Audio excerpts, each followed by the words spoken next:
Hi, welcome back to the channel. This is Blitz 1944. I'm here today with Little Blitz. Hello. Just before we start, if you hear any creaking, that's Alex's chair. Yes, I got a very creepy chair. It's not his back.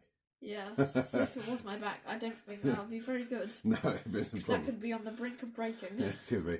Right, so we've got a new helmet for the collection, haven't we, Alex? Yes, we do. A very nice So one. a little test here for Alex. So let's say, Alex, we're now walking around the fair.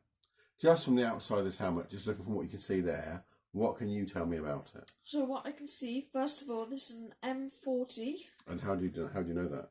I know that due to the air vents are moulded into the helmet and the rim is rolled. Yeah, it's got a rolled edge, yeah? Rolled edge, yeah. Fair enough, well done. Anything else you can tell me about, just from the outside looking at it? It looks like it did have a decal, Look but like some sort of decal, yeah?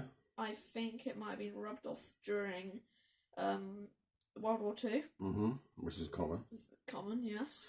And then it has a really nice field grey paint on it with like a worn look to it. Right, a nice patina, hasn't it? Yes, Yeah. very nice. So, would you say, if you saw that show, you think that's real or not? Yes, definitely. Yeah. And I think what I'm trying to get there with Alex is trying to teach him, obviously. It's like sometimes, with a lot of these German helmets, it's just they've got this like patina on it, haven't they? You can't fake, it's difficult to fake the age look, isn't it? You can sort of age things, but they never look quite right, if that makes sense. Yeah. So anyway, so there's a new helmet for the collection. So from that's where you can see it had a decal. Now, obviously, it's an M40 helmet, so it would have been a single decal. Yeah. Yep. So it can't be SS because the decal would have been on the other side of the helmet, wouldn't it? Yeah. Can't be Luftwaffe because the colour of the paint's wrong, and also the decal is nowhere near the right shape, is it? Yeah, it's definitely not military police. It could have been field police, but there's no evidence for decal on the other side. I meant police, wasn't it? No, for field police. The field police had two decals still on the helmets all the way through the war. Oh. Yeah, but if you're talking about normal civil police, they would just had like the civil type helmets, not the actual. Oh, okay. Right, yeah. You learn something new every day. Yeah, so field police they could have had they have two decals still, even on the M40, but it's not that because there's no evidence of decal on the other side. Oh, okay, yeah. We'll pick up and show you that just so, as we're talking about it. Yeah. Yeah. So there was never any decal on the other side. Yeah. Yeah. Right. So it could be army or Kriegsmarine. Now I can tell you now, just from you won't be able to see on the camera, you can see obviously there's some little bits of silver left, isn't there? So it was an army decal, basically. Yeah, it was. So this just, I'm saying, if you were looking at it, just obviously like your first scene, that sort of stuff is good. It should be going through your head when you're looking at it. Yeah, just the paint look real. Yeah, etc. Obviously, like you can see, there's like a decal on there. Obviously, what model is it, etc. Yeah. Now, with this one, it's a very nice one. So we got this from a gentleman called Wayne, didn't we? Yeah. I bought a couple of helmets off him before. Yeah. Then this is what I call networking. So I think when you collect German helmets, it's very important these days because of the price of helmets from dealers is so expensive that you network and meet other collectors because sometimes you can come up with deals and swaps and whatever. So I'll tell you how much I paid for this, and I think it's an absolute bargain. And thank you, Wayne, because we love this helmet, don't we? It's great. Great for the collection. This is £330, which to me is a very good price these days for an original M40 helmet. Yeah, very good. Now with this one, it's quite an interesting helmet. So Wayne said it came from Latvia.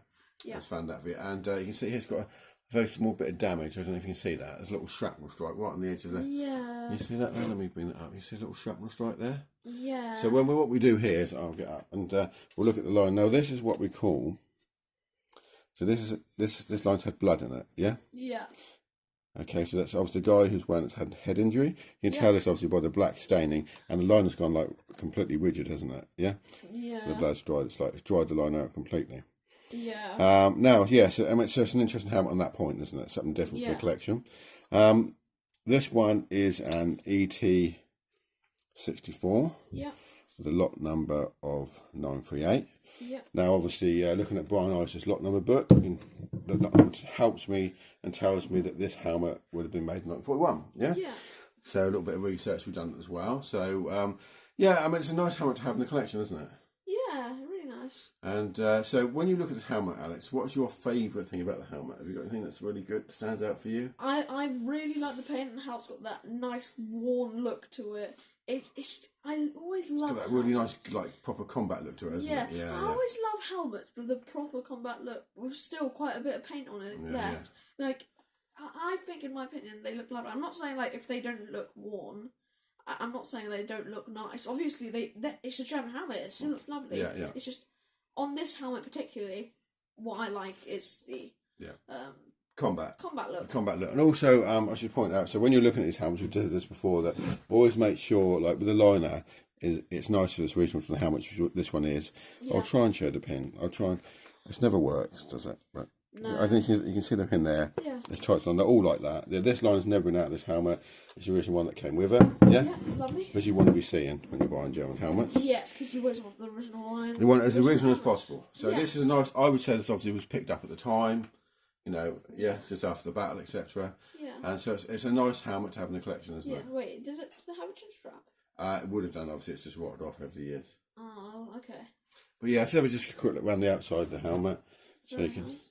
yes, it's like I say, it's just a nice combat used helmet, isn't it? Yes, I really like it. Your typical dings on the top. Normally on German helmets you get lots of dings and scrapes on the top, don't you? They've been in buildings and all that, and hitting the head on things. Yeah, a piece of brick will be falling down. Yeah, on the helmet. bit of masonry or something. Yeah, so it's quite interesting. I was talking to Alex earlier. I knew. So let's talk about, obviously. So unfortunately, the guy who's been wearing this obviously been hit. Yes. But that doesn't mean he did obviously die. Yeah. Yeah. I mean, I know. I was just talking about speaking to Alex earlier about this. So I knew a World War II German veteran. So I knew lots of veterans tonight, American, British, and German. Yeah. When I was younger, I went out of my way to find them locally, and to chat to them. And I knew a German veteran. Yeah. Who'd settled down here basically, and married an English girl after being POW here working on the fields. Anyway, and he was telling me once, a story about how he was in Yugoslavia, and he was guarding convoys. Yeah. From Tito's partisans, basically. And the convoy had been attacked, so him and his colleagues obviously jumped at the back of this lorry. They started defending the convoy. Yeah. And one of his friends, who was in front of him, when they jumped out, they'd gone into, like, at the side of the road, there was like a ditch at the side of the road, like a drainage ditch. Yeah. He jumped in there. Anyway, one of his friends and colleagues in front of him got shot right in the head, right in the front of his helmet. And obviously they looked, he picked him up, and he thought he was just dead. Yeah, so there's blood coming out. He'd been shot right in the head. He said, bullet hole right on the helmet. So we just left him because obviously the battle was carrying on. He said obviously the medics would have come and picked him up.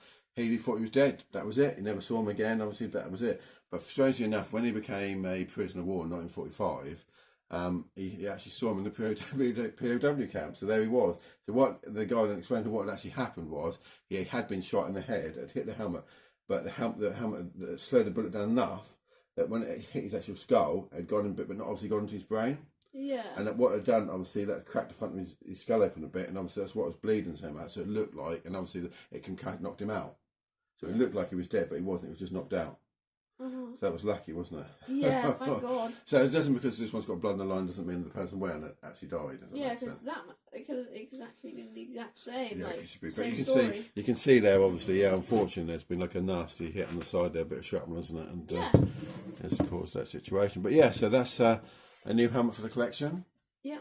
Another M40 helmet. I think that one's a keeper, don't you, Alex? Yeah. Yeah. We do obviously, like, because I've now bought this one. Which, are you right there? Yeah. A little cough.